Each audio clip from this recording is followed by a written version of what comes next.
በስመ አብ በወልድ በመንፈስ ቅዱስ አሐዱ አምላክ አሜን። በስመ አብ በወልድ በመንፈስ ቅዱስ አሐዱ አምላክ አሜን። በስመ አብ በወልድ በመንፈስ ቅዱስ አሐዱ አምላክ አሜን። ክብር ናይ ቀደማ ድንግል ማርያም መንፈሳዊ ግጥሚ ብማንም ዘይኽፈል እትናታ ክብሪ ቅድስተ ቅዱሳን አዶ ምልእተ ፍቕሪ ጸሎትና ተዕርግ ናብ ልዑል ፈጣሪ አደ ጎይታ ዓለም ምብራቕ ፀሓይ በሪ አደ ጎይታ ዓለም ምብራቕ ፀሓይ በሪ ናይ ምብራቕ ኣፍ ደገ ተባሂላ ትጥቀስ ዘለዓለማዊት ያ ዕጽብቲ ቤተ መቕደስ ተወሊዳትልና ኣብ ደብረ ሊባኖስ እግዚአብሔር ባዕሉ መሊእዋ መንፈስ ጽዮን አምላኽ ወላዲተ ክርስቶስ ጽዮን አምላኽ ወላዲተ ክርስቶስ ኣብ ሕልና እግዚአብሔር ኣቐዲማ ዝሓደረት ኪዳን ዝኣተወላ ናይ ኪዳነ ምህረት እንታይ ደኣ ይብሉ ኣለዉ እዞም ጎደሎ እምነት ሰብ እንዳኣላ እሞ ዘይግብኣ ክብረት ባዶ ፍልስፍና ዘይብሉ መሰረት ባዶ ፍልስፍና ዘይብሉ መሰረት ኩሎም ወለዶ ብጽእቲ ይብሉኺ ስንክ እናጸውዑ ማርያም ሓደራኺ ተኣምርኪ ሪኦም ኩሉ ውዕለታትኪ ብጽእቲ ኣዴና ስምዕና በጃኺ ብጽእቲ ኣዴና ስምዕና በጃኺ ርህርህተ ሩሩሃን ዘይብላ ኣበሳ ብጥበብ እግዚአብሔር ብመንፈስ ጠኒሳ ዝተዓጸወት ማዕጾ ድንግል እያ ንሳ ዝተዓጸወት ማዕጾ ድንግል እያ ንሳ ገሊጽካ ኣይውዳእን ኩሉ ተኣምራ ቅዱስ ገብርኤል መልአኽ ባዕሉ ዘበሰራ ቅዱስ ገብርኤል መልአኽ ባዕሉ ዘበሰራ ተኸብር ትመስገን ልዕል ትብል ኣውራ በቐነ ምስጋና ንዘምር ንኽብራ በቐነ ምስጋና ንዘምር ንኽብራ ቅዱስ ዮሴፍ ነይሩ ኣእዋን ጸገማ ንወዳ ክተድሕን ንግብፂ ሃዲማ እዚ ኩሉ ከርተት ከይበለት ደኺመ ሓሊፋቶ ስደት ወዳ ተሰኪማ ሓሊፋቶ ስደት ወዳ ተሰኪማ ተኣምራ ንጎ ወትሩ እናተገለጸ እግዚአብሔር እኮ ባዕሉ ንዓኣ መረጸ እዞም ካሓቲ መስሓትያን ደኣ በይን ገይሮም መጹ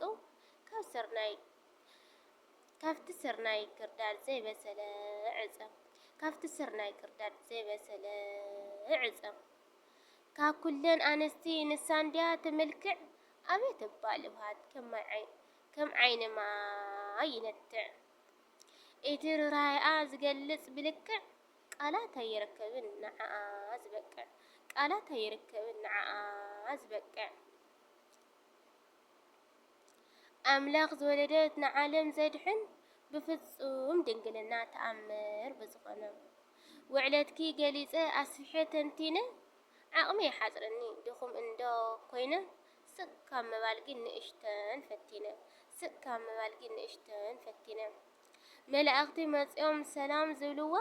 ቅዱሳን ኣቦታት እመቤት ይብልዋ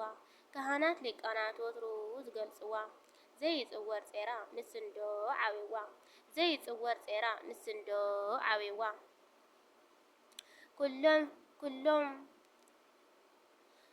ኩሎም ፍጥረት ዝብሉ እግራ ዝሳለምዋ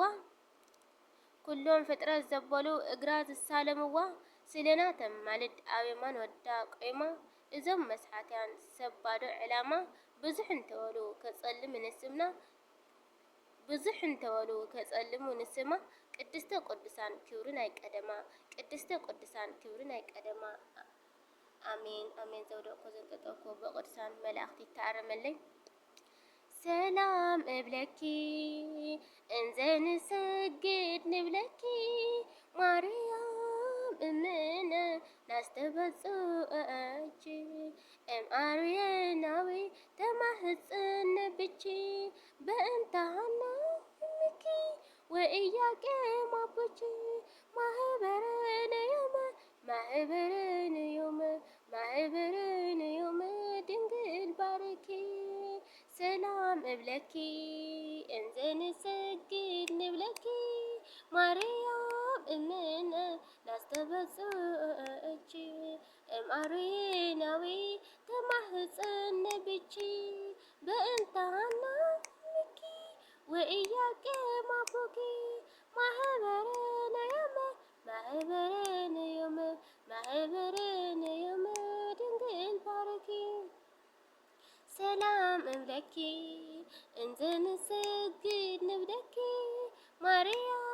ልምነ ናስተበጽእቺ እምአርዌ ናዊ ተማሕፀነ ብቺ በእንተህና እምኪ ወእያቄ ማቦኪ ማህበረነ የመ ማህበረነ የመ ማህበረነ የመ ድንግል ባረኪ። አሜን አሜን። ዘውደቅኮ ዘንጠጠኮ ብቅዱሳን መላእክቲ ተአረመለይ። ወስብሐት ለእግዚአብሔር አምላክ ልዕል ይኹን ወለወላዲቱ ድንግል ስብሐት ወለመስቀሉ ክቡር ስብሐት ይኹን። አሜን።